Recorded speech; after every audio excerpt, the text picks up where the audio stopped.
Bonsoir à toutes et à tous, bienvenue dans Libre Ensemble, votre rendez-vous de la laïcité. À Bruxelles, une personne sans abri sur 5 est une femme. Une réalité longtemps ignorée et non prise en considération, en tout cas dans les dispositifs d'accueil. Or, les femmes sans abri ont des besoins spécifiques et elles ont très souvent connu la violence. L'idée de créer des espaces d'accueil dédiés spécifiquement aux femmes sans abri fait de plus en plus son chemin. L'SBL Lilo, qui propose déjà plusieurs dispositifs d'accueil à Bruxelles et en Wallonie, vient de mener une étude d'action sur la question du sans-abrisme au féminin et elle a fait participer des femmes qui vivent ou ont vécu en rue dans le processus de réflexion. Conclusion, il est urgent et nécessaire de créer un centre de jour par et pour les femmes. Libre Ensemble, Vinciane Colson, Jacques Nizan. Alors pour en discuter ce soir, j'ai le plaisir de recevoir deux invités. Alors déjà bonsoir à toutes les deux. Bonsoir. Tout d'abord, donc Cindy, vous avez vécu en rue pendant plusieurs années et vous avez participé à ce processus de réflexion dont je parlais juste avant. Et vous venez aussi de terminer une formation en père et danse. Vous nous en parlerez dans un instant. Et Ariane Dirix, vous êtes directrice générale de l'SBL Lilo. Alors Ariane Dirix, je me tourne d'abord vers vous. Pour parler justement de ces chiffres, donc on le dit, une personne sans abri sur 5 est une femme. Selon le dernier recensement, dénombrement qui a été réalisé par Bruxelles en novembre 2020, il y aurait 1110 femmes sans abri à Bruxelles. Alors ça paraît énorme et en même temps, on sait que c'est sous-estimé en fait. Tout à fait. C'est un des premiers constats qu'on a pu faire avec cette étude d'action. On pressentait qu'il y avait une sous-estimation importante du sans-abrisme au féminin et c'était une des motivations à mener ce projet. Et cette étude a effectivement confirmé ce constat d'une sous-estimation et d'une méthodologie probablement de dénombrement qui ne tient pas suffisamment compte de ce qu'on appelle le sans-abrisme caché. Alors justement, c'est quoi ce sans-abrisme caché ? Alors on sait, et tous les professionnels de secteur savent que les chiffres relatifs au sans-abrisme de manière générale, souvent ça n'est que la pointe de l'iceberg et qu'il y a toute une série de personnes qui sont en fait en situation de risque de sans-abrisme assez important, qui ne sont pas répertoriées dans les dénombrements, probablement parce que la méthodologie ne permet pas notamment de travailler sur les situations de logement inadéquat, insalubre, qui sont quand même assez nombreuses. Si on se réfère à la typologie européenne ETHOS qui situe le nombre, les personnes sans abri par rapport à l'exclusion au logement, on doit tenir compte normalement de toutes les situations de risque de sans-abrisme que sont notamment les logements inadéquats, précaires, insalubres, etc. Ce qu'on appelle le mal-logement. Le mal-logement. On sait aujourd'hui, dans une situation de crise comme celle qu'on connaît, que le basculement vers la perte de logement, quand on est en situation de grande précarité, notamment dans le logement, ce risque, il est quand même majeur, quoi. Ça se voit peut-être beaucoup plus aujourd'hui avec la crise post-Covid qu'on est en train de vivre.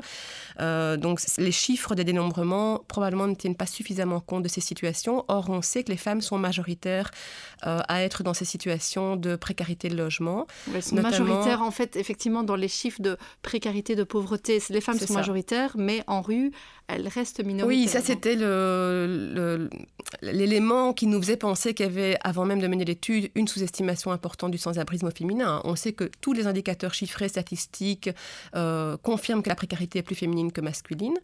Il n'y avait pas de raison qu'au dernier échelon de l'exclusion, tout d'un coup, les chiffres s'inversent. Or, c'est ce que disent les chiffres. Donc, il y avait quand même probablement des indicateurs forts qui nous permettaient de penser qu'il y avait un sans-abrisme caché important.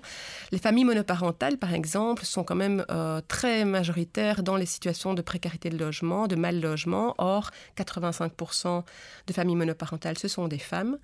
On sait que les personnes âgées aussi sont en risque de mal-logement plus important. Et là aussi, il y a une majorité de femmes. Un autre type de population qui est fortement pointé par le sans-abrisme caché, ce sont les femmes et les enfants qui vivent des situations de violence au sein de leur foyer. De nouveau, la crise Covid a démontré qu'il y avait quand même un risque majeur de basculement vers le sans-logement et que les situations de violence avaient explosé durant cette période-là. Or, ce sont toute une série de populations qui ne sont pas prises en compte dans les dénombrements. Et notamment aussi parce que les femmes, peut-être en priorité, vont essayer de trouver des solutions chez des amis, dans leur réseau. Avant de basculer vers la rue, elles vont trouver plus de ce genre de solution. Les femmes, en fait, savent que la rue est dangereuse pour elles. Ça reste quand même un territoire majoritairement masculin. On sait que le risque d'agression sont importants. Les violences en rue sont quand même très nombreuses. Et donc, les femmes évitent ces situations-là pour elles-mêmes ou pour leurs enfants. Elles ne veulent pas faire vivre cette galère à leurs enfants. Et donc, elles vont être dans des stratégies d'évitement. Passer une nuit chez une amie, une autre dans une voiture, la troisième au sein de la famille, parfois sans jamais dire, en fait, qu'elles ont perdu leur logement. Il y a ce phénomène de honte aussi qui est quand même assez présent. Et donc, elles passent sous les radars de l'aide sociale. Elles finissent par ne pas faire appel, en fait, aux services sociaux classiques que peut-être d'autres personnes solliciteraient. Et ça provoque aussi une détérioration de leur situation administrative notamment, mais pas que administrative, parce que c'est comme ça aussi qu'elles peuvent se retrouver dans des situations de consommation pour arriver à supporter la galère dans laquelle elles se retrouvent. Alors, évidemment, derrière ces chiffres, derrière ces situations que vous décrivez, il y a des personnes. Et Cindy, vous êtes l'une de ces personnes qui... vous avez vécu en rue pendant plusieurs années. Aujourd'hui, vous en êtes sortie, notamment grâce au programme Housing First. Alors, Cindy, est-ce que vous pourriez peut-être nous parler un peu de votre parcours et finalement de ce point de basculement? Qu'est-ce qui fait qu'un jour, on se retrouve en rue? J'ai eu un parcours assez classique. J'ai eu un enfant, j'avais 21 ans. J'ai fait différents travails. J'ai travaillé en call center, je fais de la menuiserie, je travaille en plaine de jeux. Enfin, j'ai fait un peu tout un tas de choses. Et puis j'ai toujours bien aimé, on va dire, faire la fête et boire un verre le week-end, voilà. Et j'ai eu une année de grands changements dans ma vie, une séparation qui s'est bien passée, mais c'était quand même une séparation, un déménagement, la perte d'un emploi, la perte de 60 kilos. Et tout s'est passé la même année. J'ai beaucoup fait la fête, beaucoup bu. Je buvais de plus en plus, jusqu'à boire même quand j'étais seule et à ne plus pouvoir m'en passer. Je suis rentrée en sevrage à l'hôpital psychiatrique. Et là, j'ai rencontré donc un homme sur place qui est venu vivre chez moi quand je suis sortie de l'hôpital. Et là, ça a été la dégringolade. Ça s'avérait que cette personne était extrêmement violente, se droguait, etc.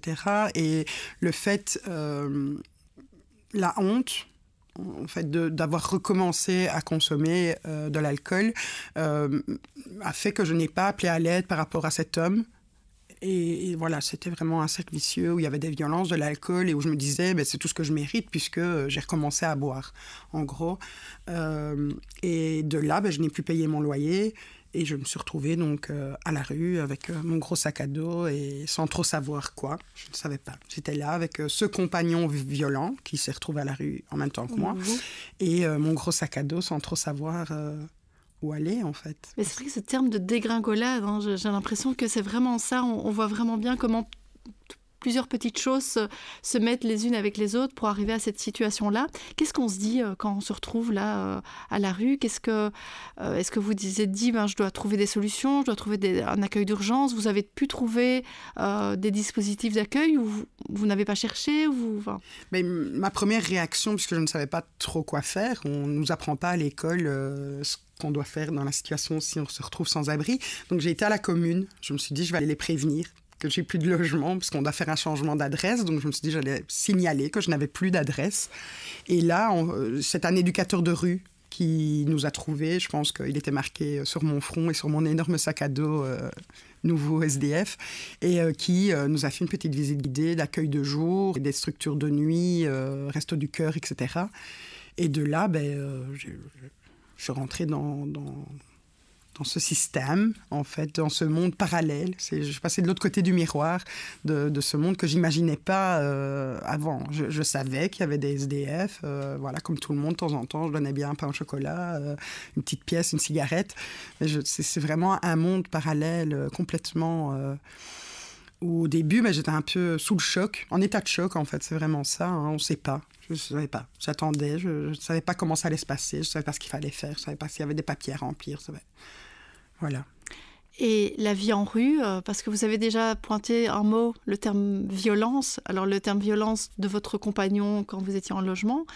Mais en rue, j'imagine qu'il y a d'autres violences qui s'ajoutent.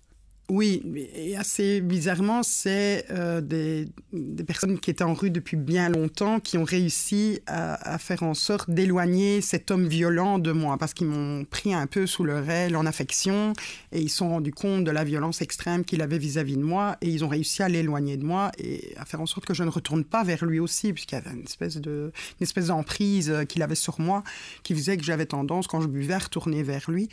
Et donc, voilà, eux m'ont soutenu par rapport à ça. Ils l'ont gardé éloigné de moi.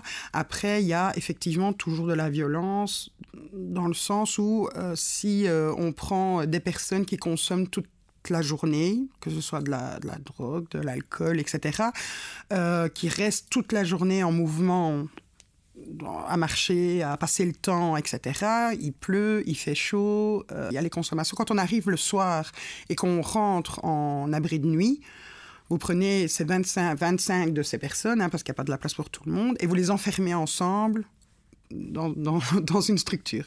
Donc forcément, il y a de la violence. Les gens ont bu, les gens se sont drogués. Pas forcément tous, mais la majorité. Il y a des consommations, puisque concrètement...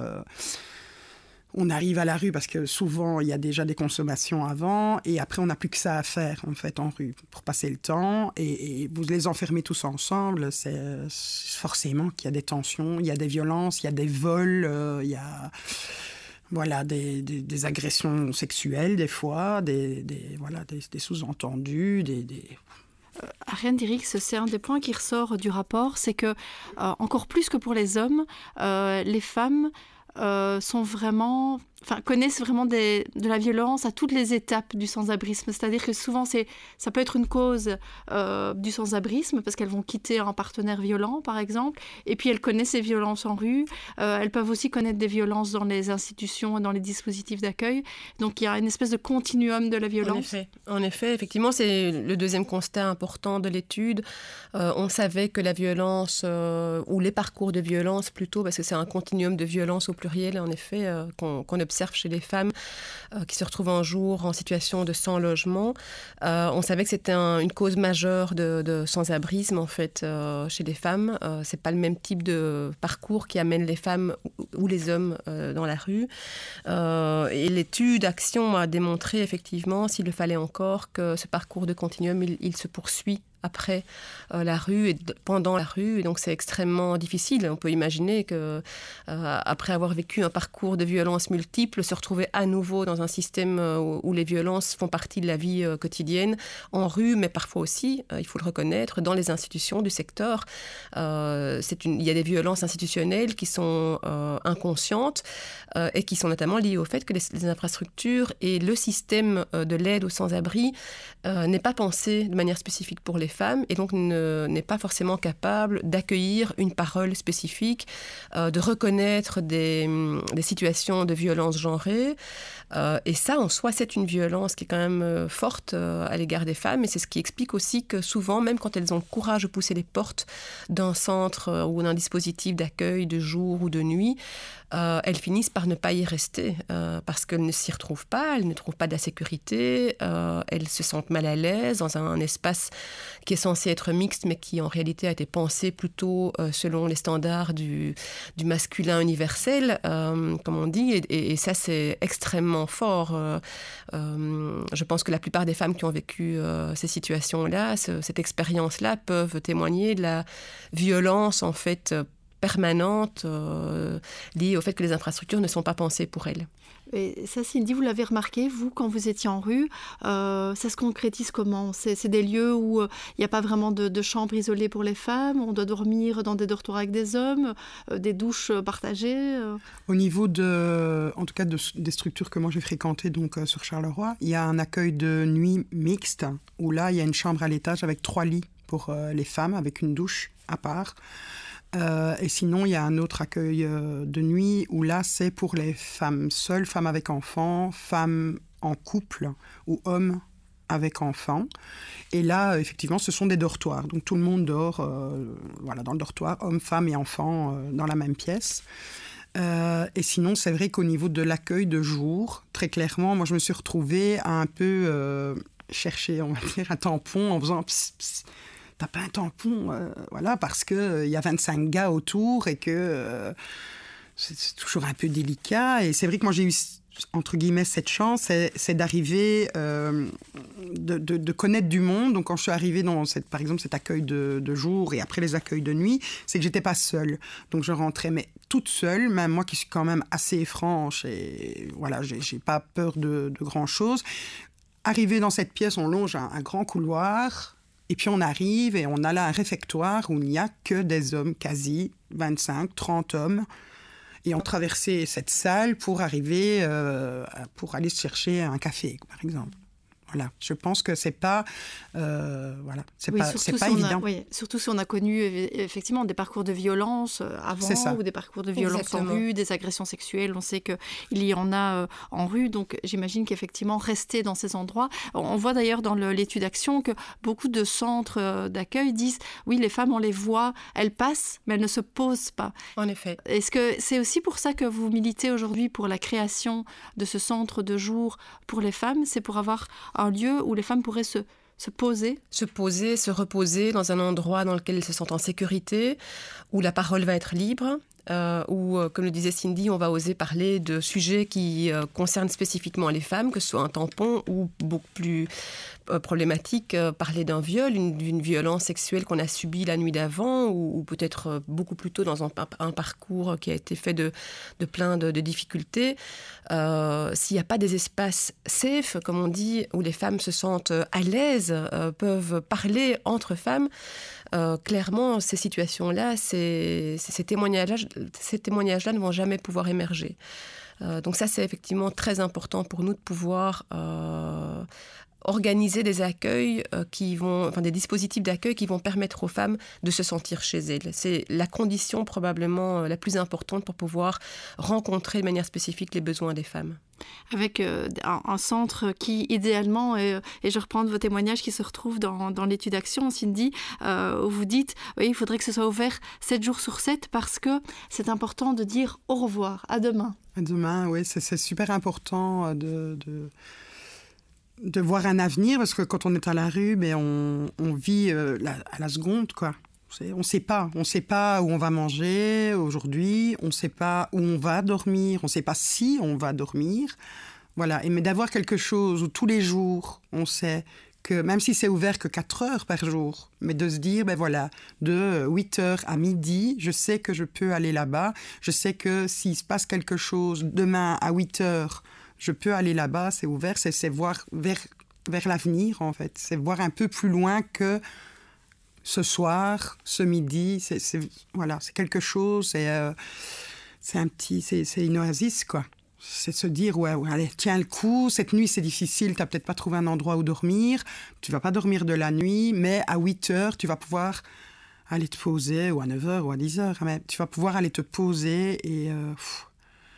te dire, voilà, je souffle, je pose mon sac et je bois un café ou je fais une démarche, je passe un coup de fil, je peux faire... trouver des papiers, par exemple. Ça ouvre le champ des possibles, en fait. Oui, ça ouvre le champ des possibles de se dire, je peux aller là-bas et peut-être ne rien faire, juste me poser, ou alors... Avoir un accueil personnalisé. Un accueil personnalisé. Et adapté à vos demandes spécifiques. Alors, je disais, ce centre de jour, c'est vraiment la recommandation qui sort de cette étude Action sur le sans-abrisme au féminin.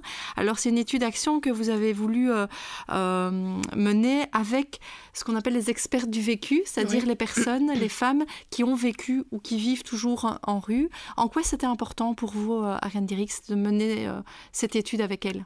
On a la conviction à Lilo que se baser uniquement sur l'expérience des travailleurs de terrain ou des gens qui font de la recherche, ça n'est pas suffisant. Il faut pouvoir croiser les différents niveaux d'expertise. Et l'expertise de vécu, elle est certainement aussi, si pas plus importante que toutes les autres expertises qu'on peut rassembler. Donc c'était une évidence pour nous qu'il fallait avoir la parole des femmes, comprendre par leur propre témoignage et leur vécu pourquoi les infrastructures telles qu'elles sont pensées aujourd'hui ne sont pas adaptées à leurs besoins. Je pense qu'on l'entend par le témoignage de Cindy aujourd'hui, c'est vrai avec les témoignages des autres femmes qui ont participé au projet.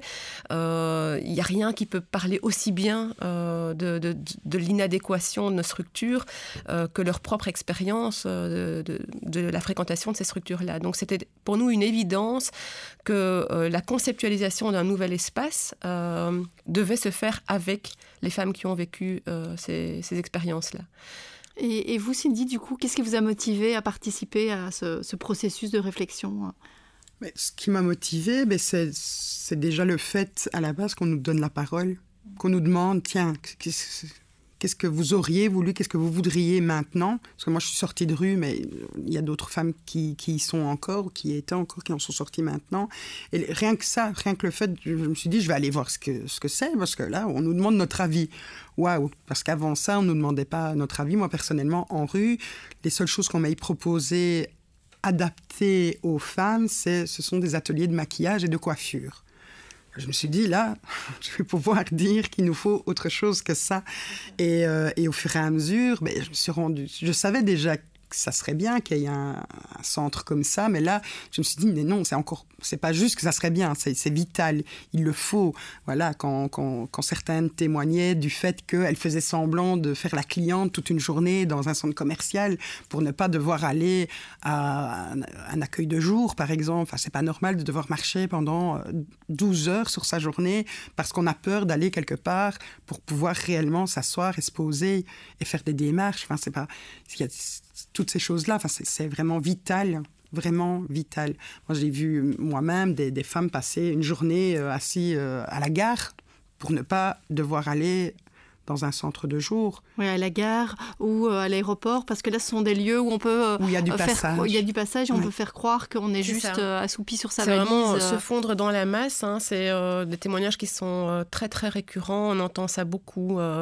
Rester des heures sur un banc dans une gare ou aller dans des piscines pour prendre des douches et puis passer inaperçu, jouer entre guillemets à la cliente, effectivement, sont toutes des situations. Toute la journée, aller au cinéma toute la journée, ou au parc, effectivement. Quand le temps le permet, rester, mettre une couverture et rester au parc, on est un peu comme tout le monde, en fait. C'est ça. Jouer à monsieur, madame, tout le monde. Ce sont ces stratégies d'évitement qui permettent aux femmes de passer inaperçues et de ne pas subir des agressions, effectivement. Alors, c'est peut-être possible à certains moments de la journée. C'est beaucoup plus compliqué la nuit, on peut l'imaginer. Mais même en journée, ça reste quand même extrêmement difficile. Et c'est ce qui explique aussi que des femmes vont chercher, entre guillemets, la protection d'un homme ou d'un groupe d'hommes. Alors, Cindy, dans son témoignage, elle expliquait que pour elle, les hommes qu'elle a pu rencontrer en rue ont heureusement réussi à la sauver d'une situation de violence, mais dans beaucoup de cas, c'est l'inverse qui se produit. Et donc, un centre de jour où les femmes peuvent venir se poser entre femmes, ça va aussi leur permettre d'éviter d'aller chercher des mauvaises protections et de subir de nouveau des rapports de domination, en fait. Oui, et puis il y a aussi toute la question des abus sexuels, des viols, de ce que vous appelez dans le rapport le sexe de survie aussi, de femmes qui acceptent des propositions parce que c'est la seule solution sur le moment où ça permet d'avoir un peu de répit quelques instants.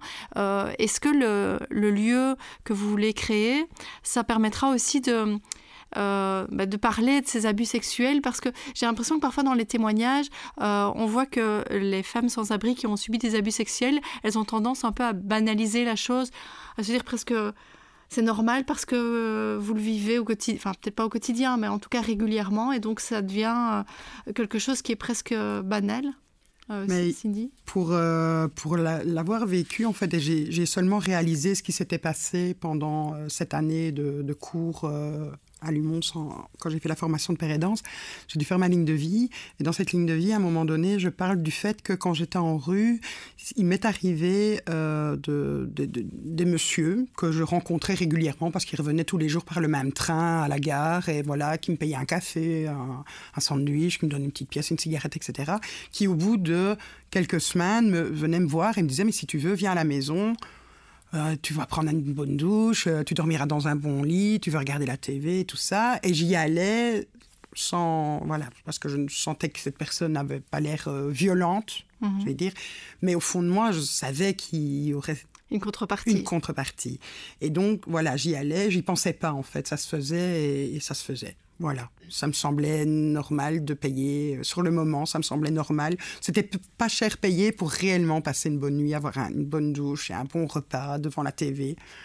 Voilà. Et c'est seulement ici, cette année, en revenant sur tous ces événements, que je me suis rendu compte que j'ai vendu mon corps, en fait, pour avoir une nuit de tranquillité. Et c'est assez... c'est très interpellant parce que ça démontre encore une fois l'inadéquation des solutions qu'on peut proposer dans le secteur. Si les femmes, on arrive à devoir accepter ce genre de situation pour survivre, parce que c'est quand même des stratégies de survie, c'est qu'on est tout à fait en incapacité, nous en tant que professionnels de terrain, d'apporter les bonnes réponses, avec des centres qui reposent sur des équipes qui sont formées, qui sont capables d'identifier des situations de violence. On devrait pouvoir éviter que des femmes aient à vivre ce genre de choses. Oui. Ouais, mais parce que vous parlez des formations, c'est vrai que est-ce que vous avez le sentiment que les travailleuses sociales sont trop peu formées à ça, qu'il y a peut-être une volonté évidemment d'accueillir et de proposer des choses aux femmes sans abri, mais que ils n'ont pas les moyens, les outils en main pour le faire? C'est un des constats de l'étude aussi. Et bon, alors, le niveau de formation dans le secteur est assez inégal sur la question de connaissance des besoins spécifiques des femmes, mais il est très certainement bien en deçà des besoins réels, quoi. On voit en tout cas qu'il y a une méconnaissance des enjeux liés aux droits des femmes de manière générale dans le secteur. Il y a certainement une un peu meilleure formation des équipes qui travaillent dans des maisons d'accueil dédiées aux femmes, parce que ça existe quand même. Par contre, ça reste quand même majoritairement des travailleurs qui sont des généralistes, qui doivent s'y connaître un petit peu dans tous les domaines, en santé mentale, en addiction, en droit des étrangers, etc., etc. Donc on ne peut pas être des spécialistes de tout. Et en tout cas, la question des besoins des femmes étant méconnue, forcément, comme on n'est pas en capacité de les accueillir correctement et de faire émerger une parole authentique, on n'est jamais capable de s'adapter à ces besoins puisqu'ils ne sont pas correctement exprimés. Et donc, certainement, il y a un déficit important de formation sur les questions de violence genrée notamment, et plus largement de droits des femmes. Et ça nous paraît une condition essentielle aussi de former correctement tout ce secteur, et certainement l'équipe qui aura à travailler dans un centre qui sera spécialisé dans l'accueil des femmes. Et ce centre, d'ailleurs, vous l'avez envisagé. Alors, il y a eu beaucoup de discussions et je pense beaucoup de débats, de ce que j'ai compris, mais vous l'avez envisagé comme non mixte. C'était indispensable pour vous? Alors, non mixte pour le public, non mixte au niveau, non mixte pour le public, ça, effectivement, on l'a compris, donc ce sera réservé pour les femmes. Mais ce que je voulais dire, c'est non mixte au niveau des travailleurs, et donc il n'y aurait que des travailleuses. Oui, en effet, c'est l'idée. Il y a eu des débats assez importants sur la question de mixité ou non mixité de l'équipe, et finalement, c'est le critère de la volonté d'inclusion la plus forte qui a permis de trancher. On s'est dit, s'il y a une seule femme qui, parmi les bénéficiaires de ce centre, se sent mal à l'aise de pousser la porte du centre parce que la présence d'un homme pourrait lui faire peur, parce qu'elle aurait elle-même encore des traumas liés à des violences conjugales qui feraient qu'elle ne serait pas en capacité à ce moment-là d'être confrontée à la présence d'un homme, eh bien ça voudrait dire qu'on aurait raté la mission. Étant donné que d'autres espaces mixtes permettent d'accueillir aussi des femmes, et quand je dis espace mixte, je parle aussi d'équipes mixtes, les femmes qui sont plus à l'aise dans une équipe mixte pourront continuer de fréquenter évidemment ces centres-là. Nous, ce qu'on veut, c'est que ce centre qu'on veut créer, permette d'accueillir les femmes qui ont vraiment besoin d'un espace le plus sécurisé possible, et ça peut passer par la non-mixité de l'équipe. D'accord. Alors, on arrive à la fin de l'émission, mais j'ai peut-être une dernière question pour l'une et l'autre. La première, Ariane Dierix, c'est, vous avez présenté votre rapport, votre étude d'action la semaine passée aux parlementaires bruxellois. Oui. Est-ce que vous avez bon espoir que ce projet soit mis en œuvre ? En tout cas, on a senti un accueil très, très enthousiaste par rapport aux résultats de l'étude, et il semblerait qu'il y ait une volonté politique d'avancer assez rapidement vers la création d'un centre de jour, donc on s'en réjouit. On espère que ce ne sera pas la seule solution qui sera apportée pour pouvoir mieux rencontrer les besoins des femmes, parce qu'un centre, c'est important, mais on pourra y accueillir maximum 50 à 60 femmes par jour. Notre volonté, c'est qu'on puisse plus largement dans le secteur travailler sur la question des droits des femmes sans abri. D'accord. Et Cindy, ma question, elle est assez simple, c'est que qu'est-ce qu'on peut vous souhaiter finalement pour la suite ? Mais que ce centre ouvre, parce que les retours que moi j'ai, c'est pour le retour que j'ai le plus, c'est pourquoi ça n'a pas été fait avant. Voilà, je ne sais pas répondre à cette question, mais en tout cas, voilà, c'est ce que tout le monde me dit. Il faut que ça voie le jour. Voilà, on dirait qu'on a qu'on a ressorti, enfin qu'on a mis. C'était une évidence en fait. Les gens se disent mais oui, mais. Oui, pourquoi pas avant ben, je ne sais pas, mais en tout cas là, oui, vous souhaitez, c'est que ça voit le jour. En tout cas, il y a une volonté de le faire maintenant et on suivra le projet. Et puis, je voulais juste vous dire que si ce sujet vous intéresse, je vous invite aussi à aller sur notre site internet www.laïcité.be pour écouter le témoignage de Mariam, qui est aussi une personne qui a vécu en Hongrie pendant 7 ans. Et elle, dans son témoignage, elle aussi marque très fort le fait qu'il manque ces centres d'accueil de nuit et de jour, d'ailleurs, pour les femmes. Elle a vécu une grossesse en rue et donc voilà, elle milite aussi pour ça. Donc on voit que de partout, on entend vraiment cette volonté de créer des centres pour les femmes. Merci vraiment à toutes les deux. Merci à vous. À vous de nous avoir suivis et une belle soirée à tous.